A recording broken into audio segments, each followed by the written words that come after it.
بسم اللہ الرحمن الرحیم۔ السلام علیکم۔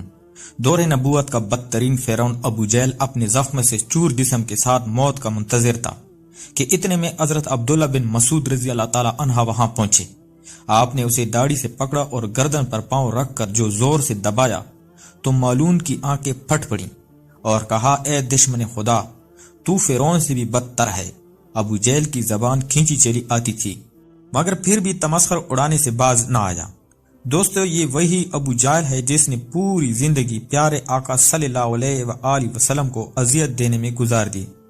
اس کی موت اور اس کی لاش کے عبرتناک انجام کا واقعہ بھی اسی طرح بھیانک ہے کہ جیسے فرعون اور نمرود کی ہلاکت کے واقعات ہیں۔ چنانچہ حضرت عبد الرحمن بن عوف رضی اللہ تعالی عنہ کہتے ہیں کہ میدان بدر کے روز دونوں جوان لڑکے معاذ اور معوذ رضی اللہ تعالی عنہ میں سے ایک نے آ کر مجھ سے پوچھا، چچا جان، کیا آپ ابو جہل کو پہچانتے ہیں؟ میں نے سنا ہے کہ اس نے ہمارے آقا کو بہت دکھ اور اذیتیں پہنچائی ہیں۔ آج اگر وہ مجھے نظر آ گیا تو یا تو خود قتل ہو جاؤں گا یا اس کے قتل کر کے دل کی بڑاس نکال لوں گا۔ میدان بدر میں گمسان کا رن تھا۔ جو ہی مجھے ابو جہل دور سے نظر آیا میں نے اس کی طرف اشارہ کر دیا۔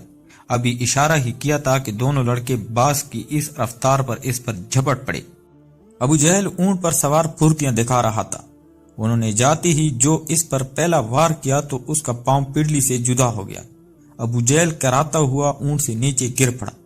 حضرت معاذ رضی اللہ تعالی عنہ فرماتے ہیں کہ ابو جہل کا بیٹا اکرمہ جو اس وقت یہ منظر دیکھ رہا تھا، اس نے بڑھ کر ایک وار کیا جو میرے بازو پر لگا، جس سے میرا بازو کٹ کر جسم کے ساتھ لٹکنے لگا۔ میں اسی طرح لٹکے ہوئے بازو سے لڑتا رہا حتیٰ کہ جب اس نے مجھے تنگ کیا تو میں نے اسے اپنی ٹانگ کے نیچے دبا کر کھینچا اور جسم سے الگ کر دیا۔ موقع پاتی ہی حضرت معاذ رضی اللہ تعالی عنہ نے ابو جہل پر دوسرا وار کیا اور وہ وار اس شدت کا تھا کہ ابو جہل کے جسم سے خون پلید کے فوارے پھوٹ پڑے۔ ابو جہل کو جو اس حالت میں دیکھا تو سمجھا کہ مالون اپنے انجام کو پہنچ چکا اور دونوں برگاہ رسالت مآب صلی اللہ علیہ وآلہ وسلم میں حاضر ہوئے اور تمام مار کا عرض کیا۔ تبری میں ہے کہ ابو جہل ابھی تک مرا نہیں تھا بلکہ موت کے انتظار میں تڑپ رہا تھا۔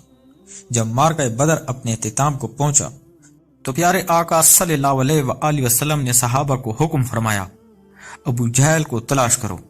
حضرت عبداللہ بن مسعود رضی اللہ تعالی عنہ بھی حکم کی تعمیل میں نکل کھڑے ہوئے۔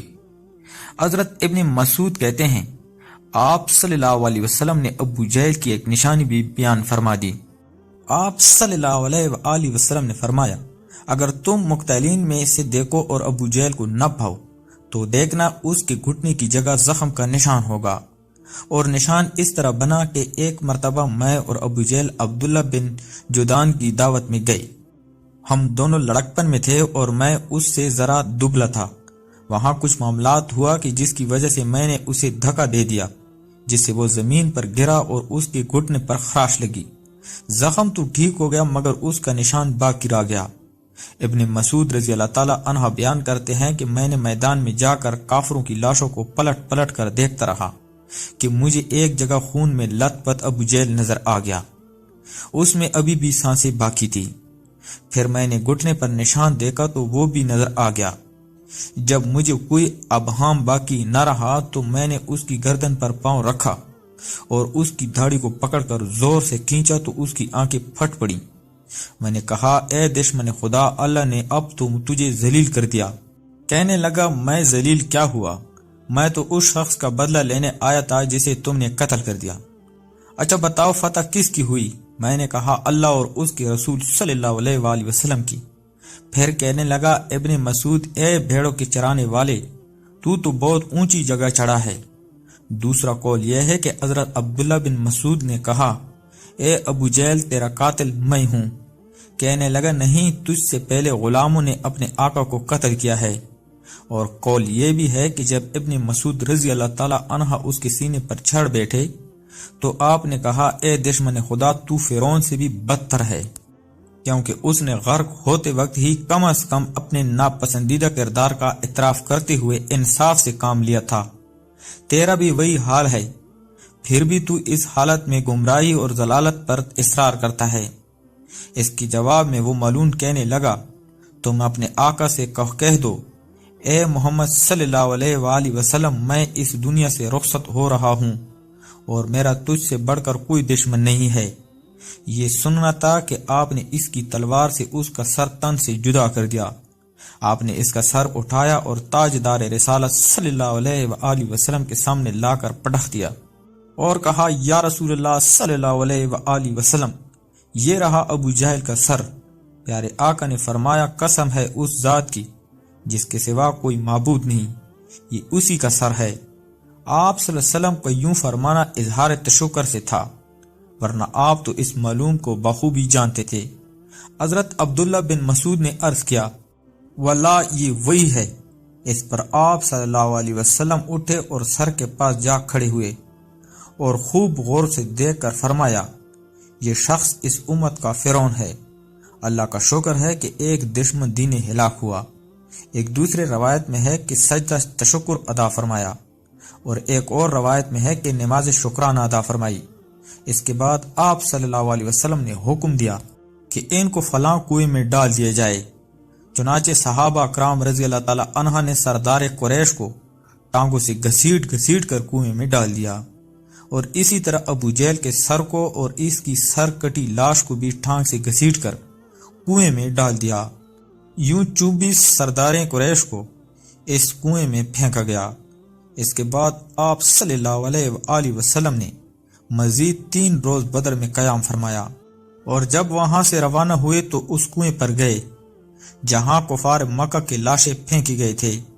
حضرت عائشہ صدیقہ رضی اللہ تعالی عنہا سے مروی ہے کہ آپ صلی اللہ علیہ وآلہ وسلم نے وہاں کھڑے ہو کر فرمایا، اے کنویں والو، کیا تم نے اس وعدے کو جو اللہ نے تم سے کیا تھا ٹھیک پایا؟ بے شک مجھ سے اللہ نے جو وعدہ کیا تھا سچ ہو گیا۔ اور حضرت انس بن مالک رضی اللہ تعالی عنہ سے روایت ہے کہ آپ صلی اللہ علیہ وآلہ وسلم نے وسط شب فرمایا تھا، اے کنویں والو، اے ابو جہل بن ہشام، اے عقبہ بن ربیعہ، اے فلاں جو وعدہ تمہارے رب یعنی بتوں نے تم سے کیا تھا، کیا تم نے وہ ٹھیک پایا؟ کیونکہ میرے رب نے جو وعدہ مجھ سے کیا تھا وہ من اوان سچا ہو گیا۔ اس پر صحابہ نے یا عمر رضی اللہ تعالی عنہ نے پوچھا، یا رسول صلی اللہ علیہ وآلہ وسلم، آپ بے روح جسموں کے ساتھ بات کرتے ہیں؟ تو آپ صلی اللہ علیہ وسلم نے فرمایا، جو بات میں کہتا ہوں اسے تم ان سے کچھ زیادہ نہیں سنتے، البتہ ان میں جواب دینے کی استطاعت نہیں ہے۔ اور امام طبری نقل کرتے ہیں کہ محمد بن اسحاق کہتے ہیں، بعض علماء نے یہ بات بھی بیان کی ہے کہ جس روز آپ نے گفتگو کی اس نے فرمایا، اے کنویں والو، تم نبی کے اہل خاندان ہو کر اپنے نبی کے حق میں بدترین خاندان تھے۔ تم نے میری تکذیب کی حالانکہ دوسرے لوگوں نے میری تصدیق کی۔ تم نے مجھے گھر سے نکالا، دوسروں نے مجھے پناہ دی۔ تم نے مجھ سے جنگ کی، دوسروں نے میری مدد کی۔ اس کے بعد آپ صلی اللہ علیہ وسلم نے فرمایا کہ جو وعدہ تمہارے رب نے تم سے کیا تھا، تم نے مجھ سے جنگ کی اور دوسروں نے میری مدد کی۔ اس کے بعد آپ صلی اللہ علیہ وسلم نے فرمایا، جو وعدہ تمہارے رب نے تم سے کیا تھا اسے تم نے سچ پایا، میں نے تو اپنے رب کے وعدے کو سچ پایا۔ ناظرین، یوں ہی ابو جہل کی جہالت اور ظلمت کا دور اپنے اختتام کو پہنچا۔ بے شک اللہ کے ہاں ہر ظلم کے لیے دردناک عذاب تیار ہے۔ تو پیارے دوستو، اس طرح مزید ویڈیو دیکھنے کے لیے ہمارے چینل کو ضرور سبسکرائب کر دیں۔ شکریہ۔